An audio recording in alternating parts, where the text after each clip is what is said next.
381 शहीदों में से 220 हिंदू थे, 94 सिख थे और 61 मुसलमान थे, और 6 की शिनाख्त नहीं हो सकी थी। वो भी उन्होंने लिखा कि अनआइडेंटिफाइड थे, इनका कोई ब्यौरा हमको मिला नहीं। और ये ऑफिशियल डेटा है, जी, ये ऑफिशियल डेटा है जो अंग्रेजों के दस्तावेजों में, इतने तो अंग्रेजों मरे ने, ही मरे। जी हाँ जी, एग्जैक्टली, इतने तो शहीद हुए ही हुए। अच्छा, शहीद हुए ही इसमें हुए। अंग्रेज जो है उनकी जाति भी लिखी है उसके अंदर। कौन कौन है, हम्म। जरा सुन लीजिए। दुकानदार हैं, वकील हैं, सरकारी मुलाजिम हैं, लेखक हैं, बुद्धिजीवी हैं, लोहार हैं, जुलाहे हैं, तेली हैं, नाई हैं, खलासी हैं, सफाई कर्मचारी हैं, कसाई हैं, बढ़ई हैं, कुम्हार हैं, कालीन बुनने वाले हैं, राजमिस्त्री हैं, और मोची भी बहुत बड़ी तादाद में है। नज्म मैं आपको सुना रहा हूं। बेगुनाहों पर बमों की बेखतर बौछारों की दे रहे हैं धमकियां बंदूक तलवार की। बाग की जलियां में नहत्तों पर चलाई गोलियां, पेट के बल भी रंगाया जुल्म की हद पार की। जुल्म डायर ने किया था रंग जमाने के लिए, हिंद वालों को मुसीबत में फंसाने के लिए। खून से पंजाब के डायर की लिखी डायरी रूबरू रख दी मेरी तबीयत जलाने के लिए। बागे जलिया में शहीदों की बने गर यादगार, जाएंगे आशिक वतन आंसू बहाने के लिए। बताइए, ये 1919 के अंदर लिखा हुआ है कि हम जाएंगे वहां, लेकिन कहां जाएंगे? अब तो उसको पिकनिक का स्पॉट बना दिया आपने। उर्दू जिसको आप गाली बकते रहते हैं कि उर्दू तो विदेशी भाषा है, उर्दू हिंदी के बाद सबसे ज्यादा उर्दू का साहित्य जब्त किया गया, उसके बाद पंजाबी का, उसके बाद गुरमुखी का, गुरमुखी पंजाबी का, उसके बाद बंगाली। वाला बाग जैसा कुर्बानी की धरती है, उसकी मिट्टी के अंदर खून, शहीदों का खून है, और सब जातियों के, सब धर्मों के लोगों का खून है। उसको आप क्यों खत्म कराना चाहते हैं? आप क्यों इस देश को धर्मों की राजनीति की चरागाह बनाना चाहते हैं?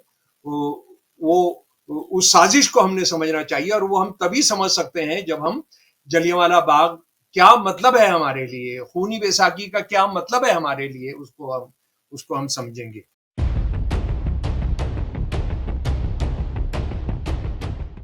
13 अप्रैल 1919, बहुजन साथियों, कुछ याद आ रहा है आपको? बहुत ही ऐतिहासिक दिन, जालियांवाला बाग का आज ही के दिन हुआ। जालियांवाला, अमृतसर के जालियांवाला बाग में हिंदू, मुस्लिम, सिख, कई संप्रदाय के लोग जो है वहां पर जुटे हुए थे। स्वतंत्रता संग्राम से संबंधित जो है बातचीत और मशवरे के लिए आया गया था। वहीं पर जनरल ओडायर ने गोलियां बरसाई, जिसमें कई हमारे स्वतंत्रता सेनानी लोग मारे गए। निहत्थे, बेसहारा बच्चे, बूढ़े, औरतें, कई लोगों की शहादत हुई। पूरी घटना पर आज विस्तार से चर्चा करने वाला हूं। आज उसकी 106वीं वर्षगांठ। आप भी इतिहास के दस्तावेज को खंगालिए और इस वीडियो के जरिए और इस चर्चा के दौरान केवल और केवल ऐतिहासिक तथ्यों पर, दस्तावेजों के आधार पर बातचीत होगी। कहीं कहाई बात नहीं, व्हाट्सएप यूनिवर्सिटी का ज्ञान नहीं, केवल तथ्य पर आधारित। मैं हूं अमर और आप देख रहे हैं अम्बेडकर नामा। हमारे साथ जुड़े हुए हैं शमसुल इस्लाम साहब, पॉलिटिकल साइंटिस्ट हैं, दस्तावेजों के अच्छे संग्रहक हैं। उनके पास जालियांवाला बाग कांड से संबंधित, इसको जो है जालियांवाले बाग के कांड के बाद आपको ये चीज बताना चाहता हूं कि अंग्रेज जाते जाते जब 1947 के बाद भारत आजाद हुआ, उस दौरान जो है स्वतंत्रता संग्राम से संबंधित जितने भी ऑफिशियल डॉक्यूमेंट थे, पुलिस की कार्रवाई थी, उन सब डॉक्यूमेंटों को वो भारत में छोड़ दिए गए, जिसे अभिलेखागार पहले कोलकाता में रखा गया था, उसके बाद जो है उसे दिल्ली शिफ्ट किया गया। ये दस्तावेज, जालियांवाला बाग से संबंधित दस्तावेज 13 अप्रैल 1994 को सरकार की ओर से जालियांवाला बाग में ही प्रदर्शित किया गया था। वो सारे दस्तावेज जो है शमसुल इस्लाम सर के पास है। इनसे ही चर्चा करते हैं कि आखिर उन दस्तावेजों में कैसी क्रूरता है, कैसी भयावहता है, और उस घटना के पीछे के कारण क्या है। जय भीम, इनकलाब जिंदाबाद जी। जलियांवाला बाग जो है ये अमृतसर के अंदर है, और ये आपने सही फरमाया कि बैसाखी के दिन हुआ था। इसीलिए हम देश के लोग जो हैं, खासतौर पर पंजाब के लोग जो हैं, उसको खूनी बैसाखी भी कहते हैं। और इसको समझना इसलिए ज्यादा जरूरी है, वहाँ की शहादतों को, और वहाँ मशीन गनों से फायरिंग की गई थी, मशीन गनों से फायरिंग की गई थी। और वो जो वो जो जगह थी जिसको एक जिसको आप सलाम करने जाते थे, जिसको आप वहां जाते थे, साल में एक बार हम जरूर जाते थे, हमारा परिवार जाता था। मैं जिस नुक्कड़ नाटक संगठन से जुड़ा हुआ हूँ वो वहीं होता था आज के दिन। तो वो बहुत साल चलता रहा, लेकिन अभी वहां जिस तरह की स्थिति की गई है कि ये हिंदुत्ववादी शासक जो है, इनको उन कुर्बानी के उससे कोई लेना देना नहीं, उन्होंने वहां उसको एक पिकनिक स्पॉट में कर दिया है, वो एक पिकनिक स्पॉट में बदल दिया है, और उसमें सेल्फी पॉइंट और ये पॉइंट और वो पॉइंट सब कुछ उसका सत्यानाश उन्होंने कर दिया। यानी शहीदों के साथ अगर कोई खेल किया जा सकता है तो ये मोदी सरकार ने किया है। और ये पंजाब के जो लोग हैं उनके विरोध के बावजूद ये गुजराती कंपनी को देकर वो हर चीज को एक वेन्यू, एक पिकनिक का स्पॉट बनाते हैं। जैसे मोदी जी को पिकनिक बहुत पसंद है तो वो हाल किया है। तो बहुत बहुत दुखद है वहां जाना अब जो है वहां पर। तो खैर ये मैं आपको आज खूनी बैसाखी के बारे में जो 106वीं हम उसकी याद मना रहे हैं, तो उसको इस ताल्लुक से समझना जरूरी है कि आज के जो हिंदुत्ववादी शासक हैं, ब्राह्मणवादी शासक हैं, ये जनता की एकता की किसी भी चीज को संजोना नहीं चाहते हैं, उसकी बात नहीं करना चाहते हैं। इनको हिंदू मुसलमान करना है, हिंदू मुसलमान नहीं हो सकता तो जहां नहीं हो सकता वहां इन्होंने हिंदू सिख करना है। जहां जहां बहुजनों की मांग, उनको रिजर्वेशन या सेंसस कराना है, वो उन्होंने नहीं करके कि ये तो आ, आ, हम सब हैं हिंदू भाई, ये जाति कहां से आई, यानी जाति तो ब्राह्मणवादी तुम। तो ये परसों पिछले 2 दिन में जेएनयू में था इन्हीं मसलों पर बात करने के लिए, इन्हीं पहलू पर बात करने के लिए। तो वहां जो है जगह जगह उन्होंने लिखा हुआ है बाबा साहब अम्बेडकर के ये जन्मदिन का जो है। और आप जानते हैं कि 2 दिन पहले फुले साहब का भी जन्मदिन था, जिनकी तस्वीर पीछे लगी है, बाबा साहब की तस्वीर मेरे पीछे लगी है, उसके साये में मैं रहकर काम करना चाहता हूँ, भगत सिंह की तस्वीर लगी है। तो ये वहां पर लिखा हुआ उन्होंने, सब हिंदू है भाई, और ये जाति कहाँ से आई, है ना। तो बहनों के बारे में वो खामोश रहे हैं तो ठीक ही है, लेकिन जाति तो ये किससे पूछ रहे हो, ये तो तुमको बताना पड़ेगा। लेकिन एक ऐसा दौर भी था जब हिंदुत्ववादियों का डंका इस देश में नहीं बजता था, तो लोग कैसे मिलकर लड़ते थे। और जलियांवाला बाग उसका जीता जागता उदाहरण है। यानी 2000 के करीब, 2000 से ज्यादा लोग मारे गए थे, लेकिन वो जो आंकड़ा अंग्रेजों ने जो पेश किया वो 1000 के आसपास, उस पर हम चर्चा करेंगे। तो बात यह है कि जलियांवाला बाग जैसा कुर्बानी की धरती है, उसकी मिट्टी के अंदर खून, शहीदों का खून है, और सब जातियों के, सब धर्मों के लोगों का खून है, उसको आप क्यों खत्म कराना चाहते हैं?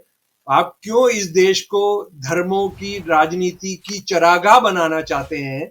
वो उस साजिश को हमने समझना चाहिए, और वो हम तभी समझ सकते हैं जब हम जलियांवाला बाग क्या मतलब है हमारे लिए, खूनी बैसाखी का क्या मतलब है हमारे लिए, उसको हम समझेंगे। और बदकिस्मती से ये इनकी बात ही नहीं है, ये हिंदुत्ववादी चड्डीधारियों की बात ही नहीं है। उससे पहले भी जो सत्ता में आए, उन लोगों ने भी इस विरासत की कोई, यानी उसका इतना मलियामेट तो नहीं किया था उन्होंने, लेकिन उन्होंने भी उसको कोई जिंदा रखने में कोई बहुत अहम भूमिका निभाई है कांग्रेसियों ने, तो मैं ऐसा मानता नहीं हूँ। ये बात बहुत साफ कर देना चाहता हूँ कि इससे जुड़े हुए जो दस्तावेज थे, वो जलियांवाला बाग के 75 साल होने पर पहली बार जो राष्ट्रीय अभिलेखागार जो दिल्ली के अंदर है, उसने एक एग्जीबिशन लगाई थी। और उस एग्जीबिशन में जो दस्तावेज सामने आए थे, उससे पता लगा था ये पंजाब की जो लोक याददाश्त है, जिसको हम ये कहते हैं कि लोक कथाएं जो होती है, उसके अंदर तो ये सारी चीजें, सच्चाइयां जिंदा थी। लेकिन पहली बार कागज, अंग्रेजों के जमाने के कागज रखेगा, और अंग्रेज जो थे एक चीज के लिए जाने जाते थे, जिसके लिए उनका साम्राज्य इतने दिनों भी चला, कि अपने अनुभव को संजो कर रखते थे। जैसे 1857 की जंग है तो रोज रात को कमांडर जो है एक चिट्ठी भेजता था टाइप करके अपने अफसर को, तो वो सारे फिर नेशनल आर्काइव्स में जमा हो जाते थे। तो उसी को देखने से पता लगता है, जानने से पता लगता है क्या हुआ था। तो जो कुछ सच्चाइयां वो आउट हुई, सामने आई, जरा वो मैं आपको बताना चाहता हूं। जी जी जी। ये एक महिला जिनका नाम था रतन देवी जी, रतन देवी जी का कथानक जो उन्होंने सारी रात वहां बैठी थी, उनका जो पुलिस वालों ने या उस जमाने के जो अंग्रेज विरोधी थे उन्होंने जो उनका लिख कर रखा था, वो जो है जरा उसको सुन लीजिए प्यारे दोस्तों। मैं अपने मृतक पति के पास बैठ गई, मेरे हाथ बांस का डंडा भी लग गया था जिसे मैं कुत्तों को भगाती रही। मेरे बराबर में ही 3 और लोग गंभीर रूप से जख्मी पड़े थे। एक भैंस गोलियां लगने से के कारण बुरी तरह रेंग रही थी और लगभग 12 साल का एक बच्चा जो बुरी तरह से जख्मी था और मौत से लड़ रहा था, मुझसे बार बार निवेदन करता था कि मैं उसे छोड़कर ना जाऊं। मैंने उसे बताया कि वो फिक्र ना करे, क्योंकि मैं अपने मृतक पति की लाश को छोड़कर जा ही नहीं सकती थी। उसी जमाने का, उसी दिन की आप बीती मैं आपके साथ साझा कर रहा हूं। मैंने उसे पूछा कि अगर उसे सर्दी लग रही हो तो मैं उसे अपनी चादर उड़ा देती हूँ, लेकिन वह तो पानी मांगे जा रहा था। लेकिन पानी वहां कहां था? ये दास्तान। उसके बाद एक और जो आप बीती इन कागजात में जो मैंने वहां से हासिल किया, 4 अक्टूबर सन 1919 को अभ्युदय अखबार में छपी एक कतरन भी इस एग्जीबिशन में थी, जिसमें 18 वर्षीय अब्दुल करीम और 17 वर्षीय रामचंद्र नाम के दो दोस्तों की तस्वीरें और जलियांवाला बाग में उनकी शहादत के वृतांत को बताया गया था। और उसको पढ़कर आपका दिल दहल जाता था। आप दिमाग आपके हाथ में नहीं रहता था। ये दोनों बच्चे लाहौर से आए थे, ये लाहौरिये थे। ये दोनों बच्चे लाहौर से आए थे, एक 18 साल का, एक 17 साल का, अब्दुल करीम और रामचंद्र। और ये शहीद हो गए। और इस अखबार से ही पता लगा कि इनकी शहादत के बाद इनका जो परीक्षा फल आया, तो ये दोनों अव्वल दर्जे से पास हुए थे। ये दोनों अव्वल दर्जे से पास हुए थे, शहीद हो गए, नतीजा बाद में आता है। और देखिए ये जो दास्तान है, ये दास्तान सब जगह है। चोरी चोरा की जो घटना है, उसमें जो 19 लोग शहीद हुए, उसमें हिंदू हैं, मुसलमान हैं, और ज्यादा जो है हमारे बहुजन हैं। अच्छा, इन्हीं कागजों से भी पता लगता है जो कभी भी हमें नहीं बताया गया था कि गुजरांवाला जो जगह था जहां पूरा विद्रोह हो गया था, गुजरांवाला जो जिला था जो पाकिस्तान में है, और वहां हिंदू मुसलमान सिख साथ मिलकर रहते थे, वहां पर बमबारी की गई। वहां हवाई जहाज से बमबारी की गई और सैकड़ों लोगों को मारा जी। इसी एग्जीबिशन में हमें पता लगता है कि किस तरह से लोगों ने विरोध किया था, जो जाने माने लोग थे और दूसरे लोग थे। उसमें मोहम्मद अली जिन्ना ने 28 मार्च 1919 वाला वो पत्र भी था, मोहम्मद अली जिन्ना का, जो बाद में मुस्लिम लीग का लीडर बने, जिसमें उन्होंने सरकार पर सभ्यता का दामन छोड़ देने का इल्जाम लगाते हुए इंपीरियल विधान परिषद से इस्तीफा दे दिया था। ये हम में से कितने लोग जानते हैं कि जिन्ना ने जो है इस्तीफा दे दिया था इंपीरियल लेजिस्लेचर, जो उस जमाने की राष्ट्रीय पार्लियामेंट होती थी, उसे इस्तीफा दे दिया था। इसी से हमें पता लगता है कि रविंद्रनाथ टैगोर जी ने अपना सारा जो सम्मान थे वो लौटा दिए थे। समय आ गया है जी, उनका उपाधि वापस कर दी थी।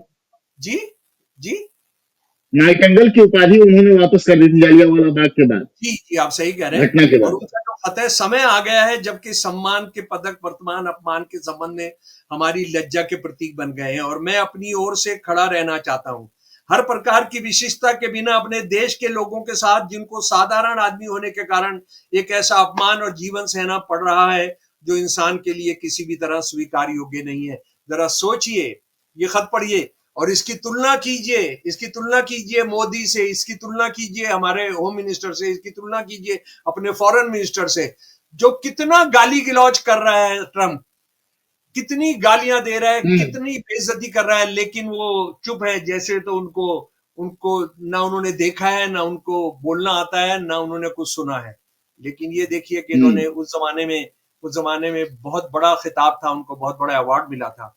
उसके बाद आज आप देखिए कि किस तरह से सरकारी कर्मचारियों को बांध कर रख दिया गया है। लेकिन उस जमाने में, अंग्रेजों के जमाने के अंदर जो था, वो मैं आपको बता रहा हूं कि सरकारी कर्मचारियों ने सारे देश के अंदर हड़तालें की थी, सारे देश के अंदर हड़तालें की थी, और अंग्रेज सब तरह के कानून होने के बावजूद उसको दबा नहीं पाए थे। आज तो वो किन टेरर लॉज में जो अंग्रेजों ने भी नहीं लागू किए थे, आज उसके अंदर आप उसको बंद कर देते हैं, आप उसको मरवा देंगे, आप उसको आपको ईडी लगा देंगे, नहीं तो आप उनको जेल के अंदर डाल देंगे, और सुप्रीम कोर्ट और कोर्ट भी जो है वो चुप खड़ी रहेगी। जी, उसके बाद इसी घटना के बाद सर, इसी परिप्रेक्ष्य में हड़ताल के संबंध में ही ये बात आती है इतिहासों के, आप पॉलिटिकल साइंटिस्ट हैं, मेरे को सुधार भी कर सकते हैं। इसी घटना के बाद से रॉलेट एक्ट लाया गया, जिससे जो आंदोलनकारी हैं उनको दबाया जा सके। क्या मैं सही हूँ सर? नहीं, हाँ, रॉलेट एक्ट और उस तरह के बहुत सारे ये थे कि मेंटेनेंस ऑफ सिक्योरिटी एक्ट वगैरह जो हमारे संविधान में भी रखा गया, उसमें से बहुत सारे कानून वो इसी समय में लेकर आए। एक और बात मैं आपको सर, जी, आप इसको कंटिन्यू कीजिएगा, लेकिन मैं तो दर्शकों से को ये बताना चाहता हूँ कि इसकी ऐतिहासिक पृष्ठभूमि पहले बता दें, उसके बाद इस पर हम कंटिन्यू करेंगे। दस्तावेजों में क्या है, जालियांवाला बाग घटनाकांड क्या, कैसे हुई, क्यों हुई, और उस समय जो है पुलिस को इंटेल भी होती थी, क्या पुलिस को क्या इंटेल मिली जिससे वो डायर ने फायरिंग करवाई, इस तरह के कुछ दस्तावेज हैं उसमें? नहीं, बहुत सारे हैं, वो तो ये सच्चाइयां तो जानी जाती हैं कि वो एक मुसलमान और एक हिंदू नेता थे कांग्रेस की, उनकी गिरफ्तारी के खिलाफ ये सभा हुई थी जिसमें 20,000 से ज्यादा लोग थे, और उससे पहले अंग्रेज इसलिए भी परेशान थे कि ये एक हिंदू फेस्टिवल हुआ था जिसके अंदर हिंदू मुसलमानों ने साथ मिलकर हिस्सा लिया था। अंग्रेजों की इस कोशिश के बावजूद भी मुसलमानों में भी अंग्रेजों के दलाल थे, हिंदुओं में भी अंग्रेजों के दलाल थे, उनको ये करके करे अरे मुसलमान हिंदू कैसे एक हो सकते हैं। उसके बावजूद उन्होंने जन्माष्टमी का जो त्योहार था वो मनाया था, उससे वो अंग्रेज बहुत ज्यादा हिले हुए थे, और उनके जो दलाल थे, देसी दलाल थे, वो हिले हुए थे। जो एक और बहुत महत्वपूर्ण बात जो मेरे लिए तो पूरा खजाना था कि सैकड़ों साहित्यिक कृतियां, नज्म, नाटक, उर्दू के, हिंदी के, पंजाबी के, तमिल, बंगाली के, वो डिस्प्ले किए गए थे। यानी सारे लोग मिलकर किस तरह से अंग्रेजों की तानाशाही के खिलाफ लिख रहे थे, उनको अंग्रेजों ने जमा करके जब्त साहित्य उसको कहते थे, बैंड साहित्य कहते थे, कन्फिस्केटेड साहित्य कहते थे। और आज आप देखिए कि क्या समय बदला है। आज वो बच्चे बच्चियां नौजवान जिन्होंने एक व्हाट्सएप किया, या इन्होंने एक फोन किया, या उन्होंने एक नारा दिया, तो वो सारा जेलों के अंदर बंद है, 5-5, 6-6 साल से जेलों के अंदर बंद है, फांसी पर चढ़ा दिए गए। तो ये, और इसमें देखिए उर्दू जिसको आप गाली बकते रहते हैं कि उर्दू तो विदेशी भाषा है, उर्दू, हिंदी के बाद सबसे ज्यादा उर्दू का साहित्य जब्त किया गया, उसके बाद पंजाबी का, उसके बाद गुरमुखी का, गुरमुखी पंजाबी का, उसके बाद बंगाली इसका, और जो कुछ नमूने हैं वो मैं आपको बताता हूं। एक ये है कि पंजाब का हत्याकांड एक बड़ा मशहूर लंबा उर्दू का नाटक था, और जलियांवाला बाग एक गुरमुखी के अंदर, पंजाबी के अंदर फिरोजुद्दीन शर्फ की लिखी हुई कविता थी। ये कवि थे पंजाबी के, और ये उर्दू के कवि नहीं थे। एक नज्म मैं आपको सुना रहा हूं। बेगुनाहों पर बमों की बेखतर बौछारों की, दे रहे हैं धमकियां बंदूक तलवार की, बाग की जलियां में नहतों पर चलाई गोलियां, पेट के बल भी रेंगाया, जुल्म की हद पार की। जुल्म डायर ने किया था रंग जमाने के लिए, हिंद वालों को मुसीबत में फंसाने के लिए। खून से पंजाब के डायर की लिखी डायरी, रूबरू रख दी मेरी तबीयत जलाने के लिए। और वहां जो जुल्म हो रहा था कि हिंदुस्तानियों को वो रिंगवाते थे, वो क्रॉल करवाते थे, कभी भी उनको, उनके सिखों की पगड़ियां, मुसलमान टोप साफा बांधे रहते थे, हिंदू भी साफा बांधे रहते थे, वो उतरवाते थे, उनको नंगा करके कोड़े लगाते थे। ये आप देख नहीं पाएंगे, लेकिन ये मैं तस्वीरें मेरे ओरिजिनल उस जमाने के, देखिए एक तरफ वो एक सिख जो है जी जी नीचे रिंगवाया जा रहा है, दूसरी तरफ एक सिख को आधा नंगा करके सिर्फ उनको नीचे का कच्चा पहनाया हुआ है, उनको मारा जा रहा है, हंटर से जी मारा जी जा जी रहा है जी। और मैं उसके बाद जी, जी बताइए। मैं ये तस्वीरें दिखा दूंगा, मैं ये तस्वीरें दिखा बाग दूंगा। जी, बागे जलिया में शहीदों की बने गर यादगार, जाएंगे आशिक वतन आंसू बहाने के लिए। बताइए, ये 1919 के अंदर लिखा हुआ है कि हम जाएंगे वहां, लेकिन कहाँ जाएंगे? अब तो उसको पिकनिक का स्पॉट बना दिया आपने। ये उस हम्म वक्त इच्छा थी, जाएंगे आशिक वतन आंसू बहाने के लिए। हम उजड़ते हैं तो उजड़े, वतन आबाद रहे, मगर मर मिटे हैं हम कि अब वतन आजाद रहे। वतन की खातिर जो अपनी जान दिया करते हैं, मरते नहीं है वो हमेशा के लिए जिया करते हैं। ये मोदी क्या जानेंगे, आरएसएस वाले क्या जानेंगे? इन्होंने तो दलाली की अंग्रेजों की, अंग्रेजी हुकूमत की दलाली हम्म की। इनके जो वंशज थे उन्होंने मुस्लिम लीग के साथ सरकारें चलाई। उसके बाद मेरे प्यारे दोस्तों, यहां पर अगर आप जलियांवाला बाग की याद करेंगे और उधम सिंह की याद नहीं करेंगे और उधम सिंह को नहीं जानेंगे, तो इसका मतलब हम बिल्कुल वो कुर्बानियां क्या होती नहीं होता। उधम सिंह जो थे हम्म 19-20 साल के थे जब ये हुआ, और वो अमृतसर के अंदर ही थे। और उसके बाद जब उनको पता लगा तो उनके दिल में एक ही हो गया, उनके पास भगत सिंह की तस्वीर रहती थी, और उन्होंने ये तय किया कि मैं इसका बदला लूंगा। और उसका बदला लेने के लिए उधम सिंह उधम सिंह जो थे वो निकल गए कि मैं कैसे इंग्लैंड पहुंचूंगा। और इसके अंदर उन्होंने कम से कम जितने साल लगाए, उतने हम्म उतने साल तो आप उसकी कल्पना नहीं कर सकते हैं। यानी ये 15 से 17 साल इन्होंने घूमते रहे देश देश, और इंग्लैंड पहुंचे। और हम्म इंग्लैंड पहुंचकर इन्होंने 13 मार्च सन 1940 को माइकल ओडायर, देखिए दो दो बड़े अपराधी थे इसके। एक तो जनरल डायर था, जनरल डायर जो हम्म प्लाटून लेकर गया था। और ये भी जान लीजिए कि उस प्लाटून के अंदर ज्यादा हिंदुस्तानी थे, गोरखा थे, हम्म पंजाबी मुसलमान थे, हिंदू पंजाबी थे, सिख पंजाबी थे, ये मारने वाले भी। यानी इनके पास इतने गोरे नहीं थे, लेकिन हमारे अपने लोग थे। जो अंग्रेजों का राज जो चलता है या जो मोदी का राज चलता है, वो दलालों के जरिए ही चलता है। तो हम्म ये वहां पर पहुंचे। इसने जनरल ओडायर जो था ये मर गया था जब तक बदला लेने के लिए इंग्लैंड पहुंचे। तो हम्म ये इनको पता लगा वहां पर, ये बढ़ई का काम करते रहे, होटलों में काम करते रहे। और ये जिन देशों में भी गए वहां पर इन्होंने कम्युनिस्ट पार्टियों की भी स्थापना की, मजदूर आंदोलनों के अंदर भी काम किया, शिप के अंदर काम किया, ये सब करते रहे। और इनको पता लगा कैक्सटन हॉल में एक मीटिंग हो रही है जिसमें माइकल ओडायर रहेगा। माइकल ओडायर उस वक्त में हम्म गवर्नर था पंजाब का, जिसने जनरल डायर को नियुक्त किया था कि तुम जाओ और इनको सबक सिखाओ, हिंदुस्तानियों को हम्म सबक सिखाओ।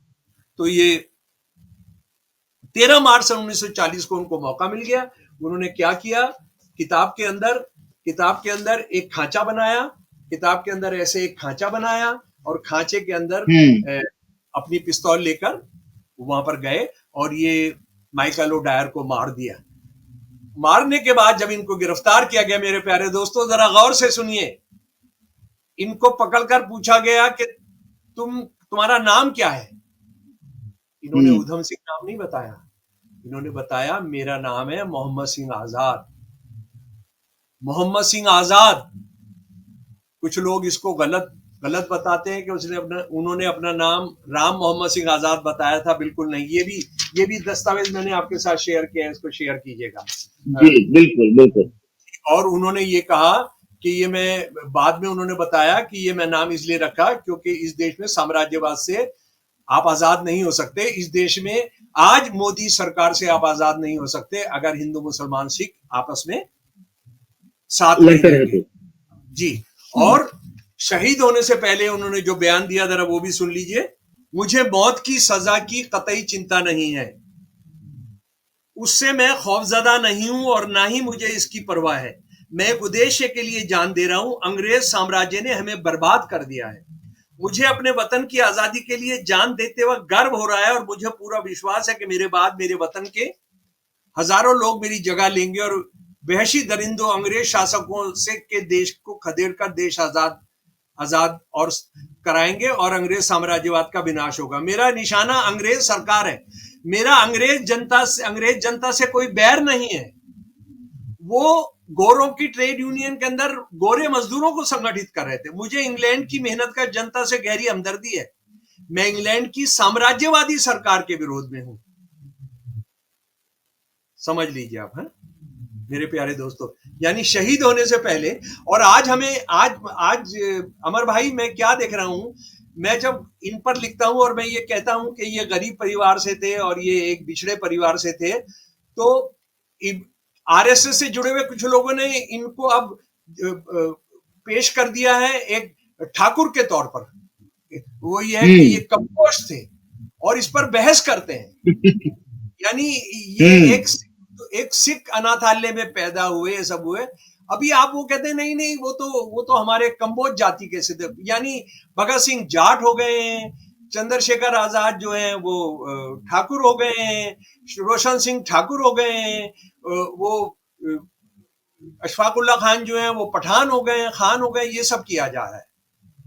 अच्छा, उसके बाद जो आखिरी बात मैं यहाँ पर बताना चाहता हूं कि इस अंग्रेजों ने यहाँ जो हुआ था उसके लिए एक हंटर कमीशन बिठाया, हंटर आयोग बिठाया और हंटर आयोग ने 2-3 साल के अंदर बैठ के इसका एक रिपोर्ट पेश की और उन्होंने बताया कि ये जो इसमें जो है लगभग